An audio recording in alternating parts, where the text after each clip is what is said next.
Hi అండి, welcome to Lakshmi recipes. Today recipe parotta.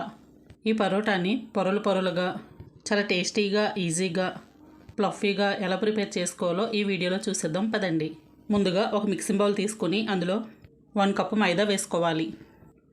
అందులో 1 pinch salt, అలాగే చిటికెడు పంచదార వేసుకుని ఈ పిండిలో కొద్దిగా వాటర్ వేసుకుంటూ ఈ పిండి అంతటిని చపాతీ పిండిగా కలుపుకోవాలి. ఇలా ఈ పిండి అంతటిని బాగా కలుపుకున్న తర్వాత ఈ పిండిని ఈ విధంగా చేత్తో 5 నిమిషాల పాటు బాగా మెదుపుకొని దీని మీద ఒక మూత పెట్టుకుని 20 మినిట్స్ పాటు పక్కన పెట్టుకోవాలి.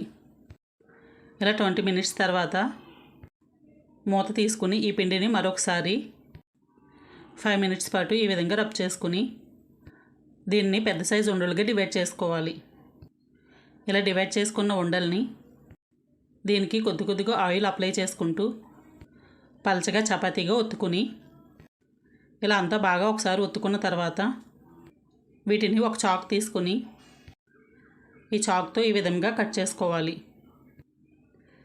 ఇలా చపాతీ అంతా ఈ విధంగా కట్ చేసుకుని సన్నగా పీసెస్గా కట్ చేసుకున్న తర్వాత దీనిని ఒక సైడ్ నుంచి ఈ విధంగా జరుపుకుంటూ రావాలి. ఇలా అంతా దగ్గరగా జరుపుకున్న తర్వాత దీనిని ఈ విధంగా తీసుకుని పక్కన పెట్టుకుని ఒక బౌల్లో కొద్దిగా ఆయిల్ వేసుకుని ఒక 2-3 స్పూన్స్ ఆయిల్ని దీనికి అప్లై చేసుకుని ఈ పిండిని ఈ విధంగా రౌండ్గా చుట్టుకోవాలి. ఈ విధంగా రెండింటిని చుట్టుకుని వీటిని ఒక ప్లేట్లో పెట్టుకుని దానిపైన ఒక మూత పెట్టుకుని ఒక 20 నిమిషాల పాటు పక్కన పెట్టుకోవాలి. ఇలా 20 మినిట్స్ పాటు ఆయిల్లో బాగా నానిన ఈ పిండిని తీసుకుని ఈ విధంగా పరోటాలుగా ఒత్తుకోవాలి.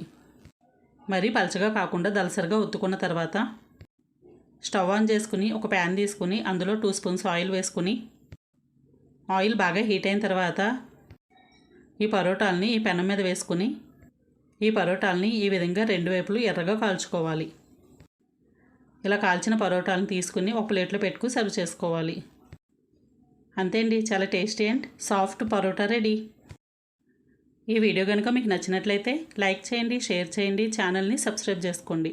మరిన్ని వీడియోల కోసం పక్కనున్న బెల్ బటన్ని క్లిక్ చేయండి. Thank you for watching.